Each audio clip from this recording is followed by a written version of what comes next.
The Love Circle's mission is to create a space that promotes holistic healing by spreading wisdom. In our circle, we believe that there is freedom in knowing your purpose, and to heal our community, we start by healing ourselves, building relationships, and sharing wisdom. The Love Circle's mission is to create a space that promotes holistic healing by spreading wisdom. Things that you do for your own self-care, because like I know for me, I have like five things that are my go-tos, but I'm open to new things because like I said, it varies from day to day what I may need, and I may also get introduced to something new, and that may be a part of it. But one of my things, well, the main five things that I do is my coffee. I I have grown a huge interest in coffee, and also my taking showers, and I mentioned opening my windows to let the fresh air in, and my plants. My plants have brought me a lot of just peace. And I don't know if it's a mental thing, but whatever it is, I'm okay with it because it works for me. But I just feel like it just brings so much peace and serene energy into my space. And another thing that I would like for us to talk about is how, and I know because you're a new mom, how are you incorporating that self-care in your mom and daughter journey? Because that's something that I had to learn, that um because let's face it, moms have the kids most of the time. They're with us, and a lot of times it's hard for us to get our own self-care in because we have the children with us. So how do you incorporate that excuse me, your self-care into being a mom? So first you said, what does my self-care look like? And For yourself. It used to look like the long showers, sleeping in if I feel like sleeping in. I love to go to the beach. So I used to always go to the beach like that. Taking a shower and going to the beach was like cleansing for me. So I would get out for work and I would stand in the shower and I would just cleanse the day. Any negative thoughts, emotions that I felt throughout the day, that was me cleansing it. When I go to the beach, same thing, as the waves ebb and flow, just wash away anything from my head to my feet, and the ocean just takes it away. I used to walk a lot. I used to walk every morning. I haven't done that since we moved from the apartment. Well, I was pregnant all last year, first of all. So that was one reason why that's an excuse, because I could have still been exercising while I was pregnant. Walk that baby out of there. Yeah. But I used to walk every morning, and that became therapeutic. That became my time to like commune with myself and to be with God and to listen to God, because around that time I just quit my job and I was literally trying to focus on the podcast, Faded Beauty, Be You, just really trying to be present in all areas of entrepreneurship. So I would wake up every morning and I'll just be like, all right, God, what we doing today? So I would wake up, get myself together, brush my teeth, do my hair, go for my walk. And that's when I would come up with most of the content for the podcast, just walking around. So when I got home after the walk, I would just be ready to work, hit the ground running. So that was self-care then. But now self-care for me looks like taking a deep breath, like because Sably just don't be wanting to take her naps no more most of the days. And they always say take a nap when the baby takes a nap. And I have yet to figure out how people actually take naps, because by the time she's actually like, I can be tired the whole time that she up. And then by the time she go to sleep, I'm wired. Yeah, and you think you have, it's 10,000 like things to do. Yeah, you like, okay, well, she sleep. I have dishes in the sink. Dinner needs to be done. I want to take a shower. I want to take a nap. I got work to do. And see, like, that's been my thing lately too, because like, and I'm trying to figure out how to juggle it. But when I say I used to take a lot of showers, and now I be cutting back my showers, and I like have to figure out, okay, I'm gonna give Sably a bath, and then I'm gonna take a bath, or I'm gonna take a bath, and then I give, like, that's a lot to think about. Yeah. So it's like really trying to juggle a whole lot. So in that aspect, I don't think I've really, or I'm still trying to figure out how you're to, figuring it out. Because last weekend, I used to do a lot of yoga, and I haven't really done that in a while. Last weekend, I just pulled out the mat, and I had Sably in my hand, and I was doing squats, and I was doing stretches and all of this stuff. And she's sitting on the sofa with her dad. So I'm dancing and I'm talking to them while we watching the movie. So like trying to figure out how to incorporate the things that I love in the things that I'm doing now, how my life is now. And don't get me wrong, I haven't completely mastered it. I'm still kind of struggling in some areas, but I'm just trying to figure it out day by day, because every day is something different. Like 2 days ago, Sably wanted to sleep in until like 10 o'clock. This morning, Sably was up at 8:30. So it's like you never really know. Your day is just gonna be different every day. You know, that's something that as a mom, it's like constantly, like I said, evolution, constant evolution. So I believe these are the hardest parts, like those first, like that first year of being a mom, at least for me, because like I said, you're transitioning from becoming this solely only responsible for yourself, and now you're responsible for this other person, and then like you're constantly, it's not like, okay, like it's a job, like I could check it, like, all right, I'm out, I'll be back for the next shift. Like, it's Girl, a I told constant. Shamar that the other day. I said, okay, it's your turn now. You think she gonna just let you check out like that? I mean, maybe she would.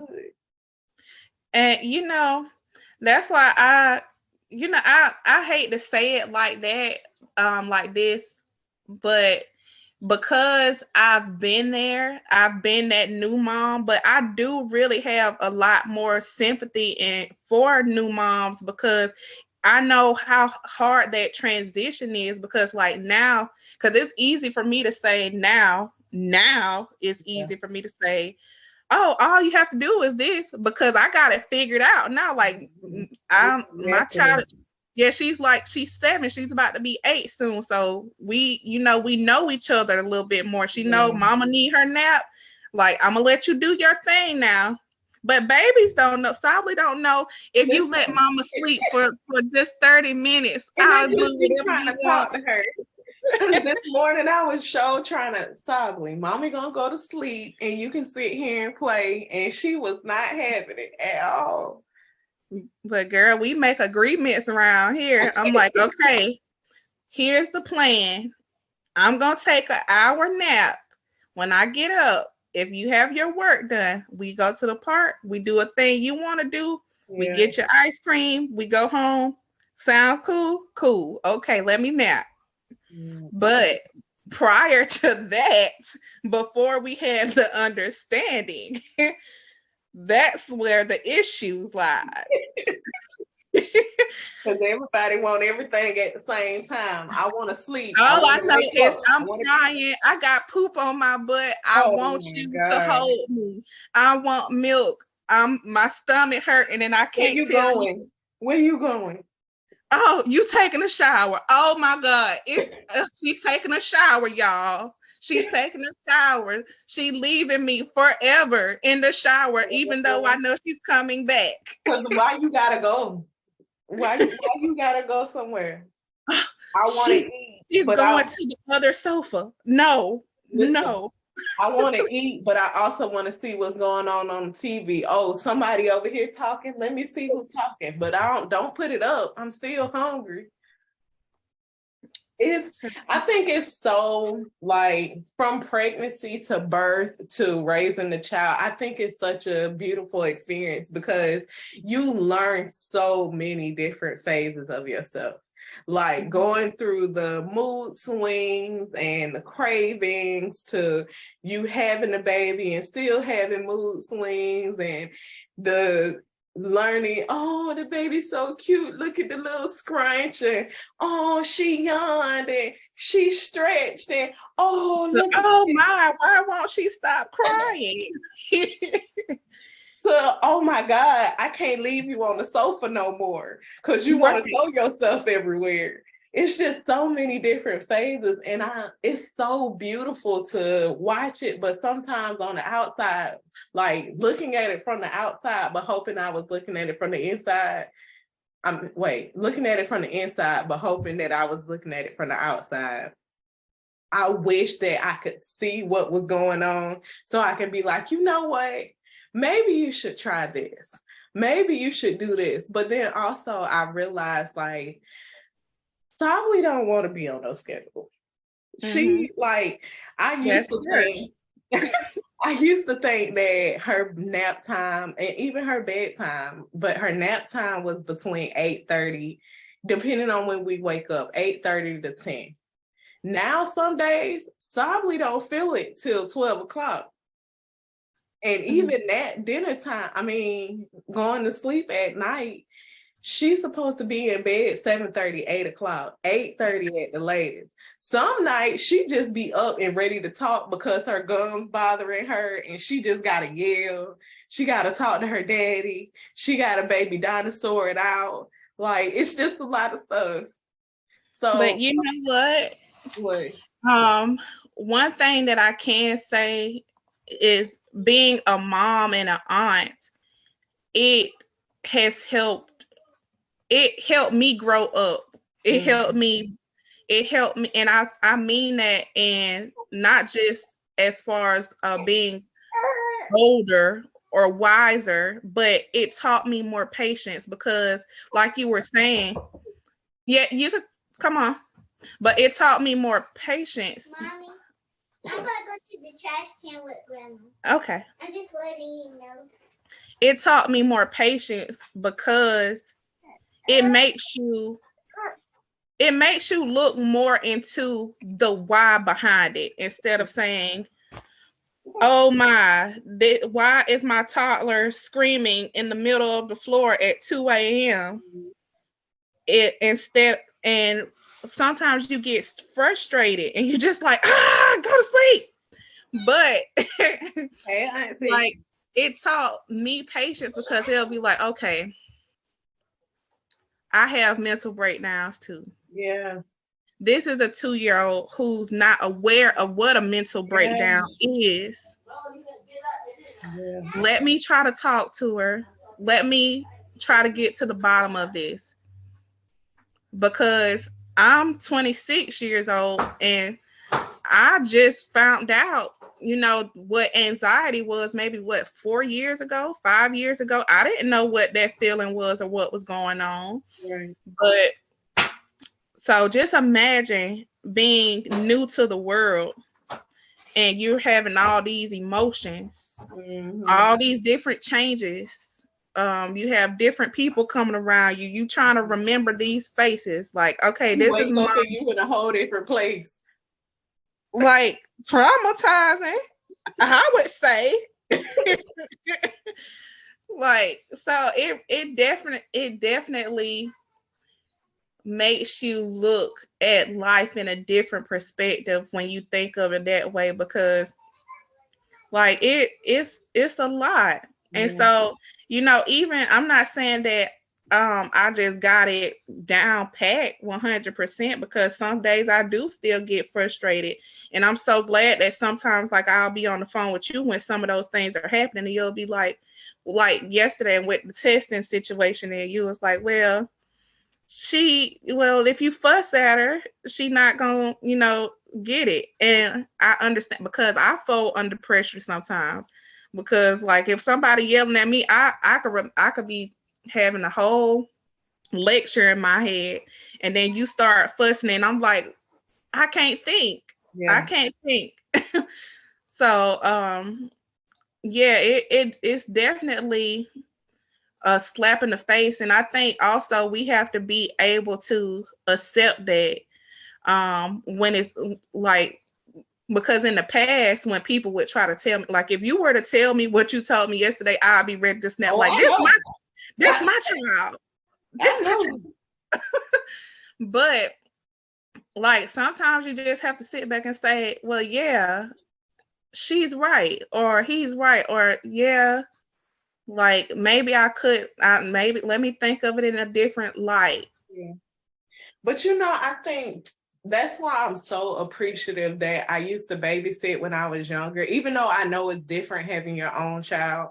Like babysitting when I was younger, and then teaching before I got pregnant, and then working at the daycare while I was pregnant.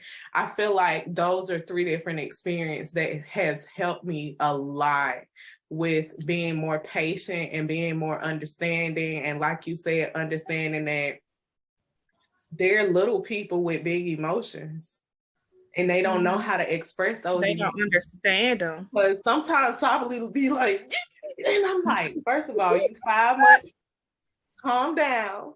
What's going on? What's wrong? Okay, your gums bothering you. Like, what you want me to do? You want me to give you something cold? And I know that she doesn't have the verbal understanding, or she can actually, I mean, sometimes she shake her head yes and no to me, but like she don't completely know how to respond and say, But you're setting the foundation. yeah, You're setting that's the why I foundation think for the communication, right. and for her to understand her own emotions. Like, okay, well, my mom asked me, so now she knows whenever she's feeling these thoughts, let me ask myself, Yeah. what is it that I'm feeling? Why am I feeling this way? And let me talk to mom about it. Yeah.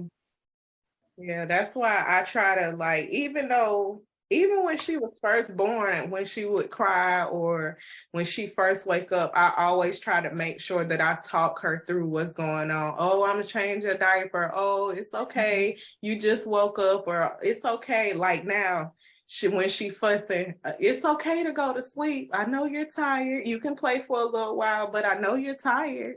You can just go to sleep. It's okay. And she stretches out as if nothing is going on. But I think that's why, to me, that's why the podcast is so important, because like you said, we weren't taught to be friends or sisters or aunties. We just watched and saw what we saw, and we gathered our own. What we don't want to be. Yeah. And we just created our own idea of what that title was, and we just went along with it. And then as we have more people that are emotionally intelligent in our lives, and they set those boundaries, we learn, oh, okay, well, this is how I am as a sister. This is who I want to be as a wife. Yeah. And I think I hope that, with us being more aware of these things, and setting that foundation to make the change in our children, by the time they start having children, it'll be completely set. And they won't have to figure it out on their own. Yeah, I think it as long as we continue, because like even watching Honesty and Maury interacting, like they'll hurt each other's feelings and then they'll talk about it. Mm-hmm. Or yeah, and I really, really love that. And that's something that I encourage. It's crazy how a lot of times you do things without intentionally doing them, because I guess it's just because a part of who you are, and because your heart. But that's something that I've been teaching more in, I always tell her like I tell her dad, I told her last night, I said, Mommy, can I take a bath? Hold on, baby. Yay. I told her. She been playing in this bath all day. I know, right? Don't rain on her parade. Like 10 o'clock this morning. That's the first thing she told me this morning. What were they? It was something that he said. Oh, that's what it was about. I was gonna wash her hair, and she said she didn't want her hair washed, and her dad told her that was dirty. He said you don't want to be dirty. You don't want to take a bath. You don't want to wash your hair, and she just hushed. And I said, "Do you agree with that?" Because she told me, she said, "I'm not dirty." I said, "Well, do you not agree with what he say?" She said, "No." I said, "Well, stand up for yourself and tell him that you don't agree with that.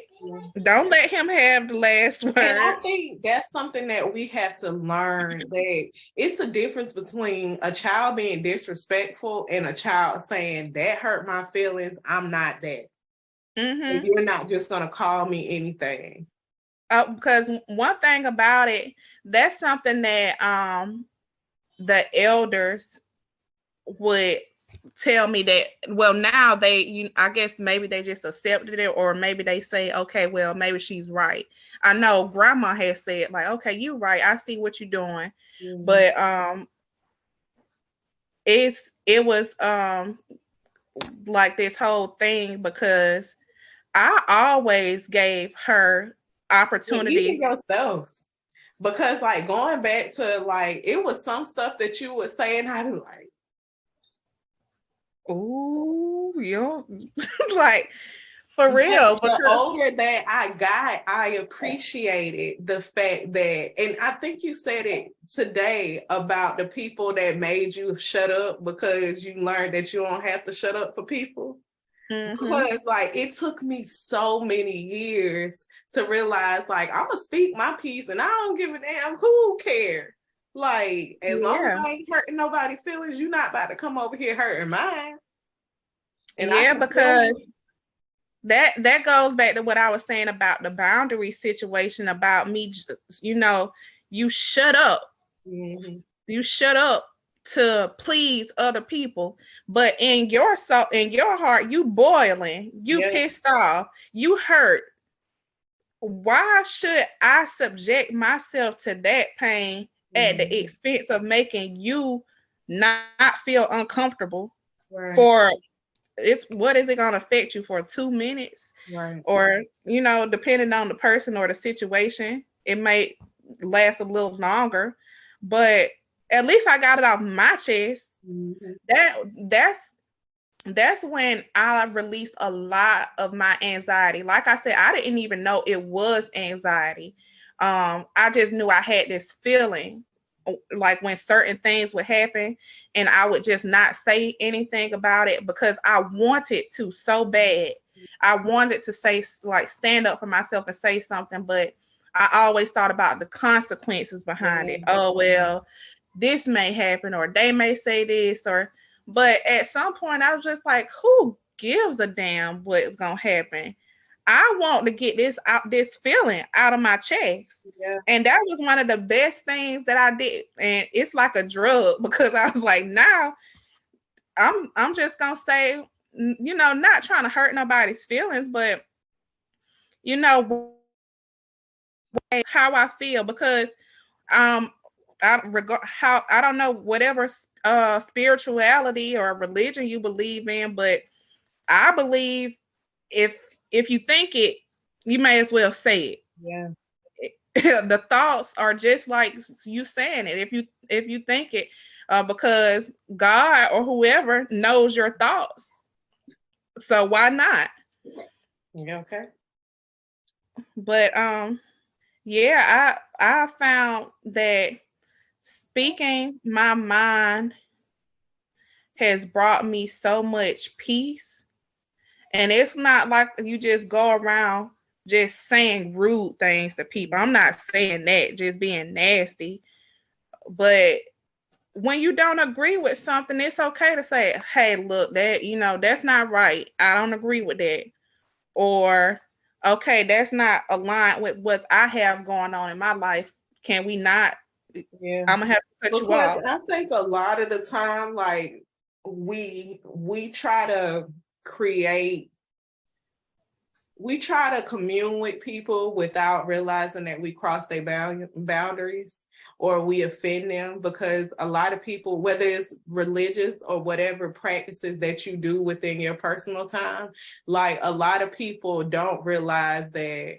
And I think that's why cultural sensitivity is really important, because we can all be Black, but we can all be different types. Like we can be African, we can be Jamaican, we can be any Caribbean or Latino or anything like that. And we all have different backgrounds and we're all raised differently. So what's offensive to me might not be offensive to you. How y'all act at home and how y'all eat dinner or how y'all pray, like it's all different. But out of respect, if we choose to create a space and share a space with each other, we have to learn to accept people where they are. That's something else we were talking about on the way here. And I love that little 2-hour drive, because we just was talking. We didn't even listen to the music until like the last 20 minutes of the ride. But yeah, we were just talking about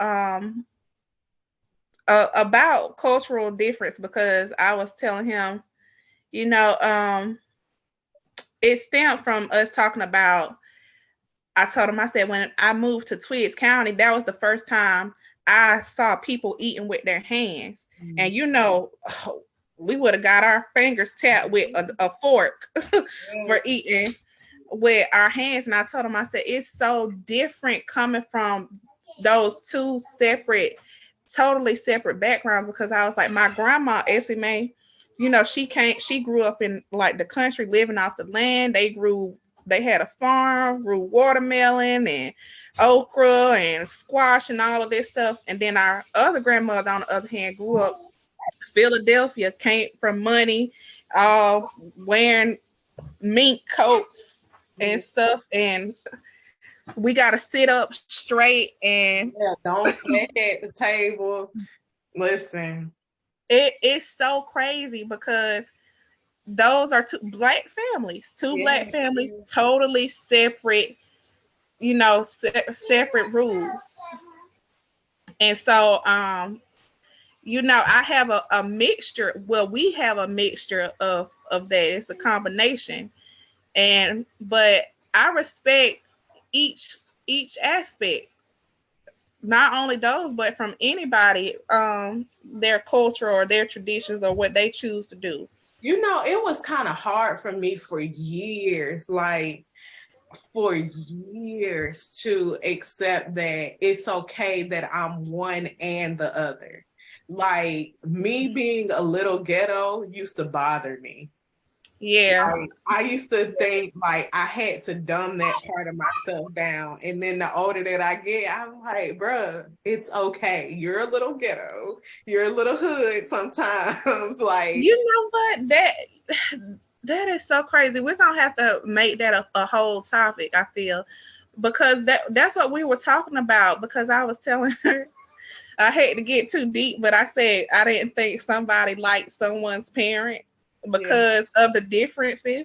Because I was like, now that I think about it, maybe she just, didn't care for, her, because she was a little wild. Yeah. and they were totally different. How they carried themselves. Yeah. And so, but that was something for me. Because my husband would tell me all the time that I was trying to act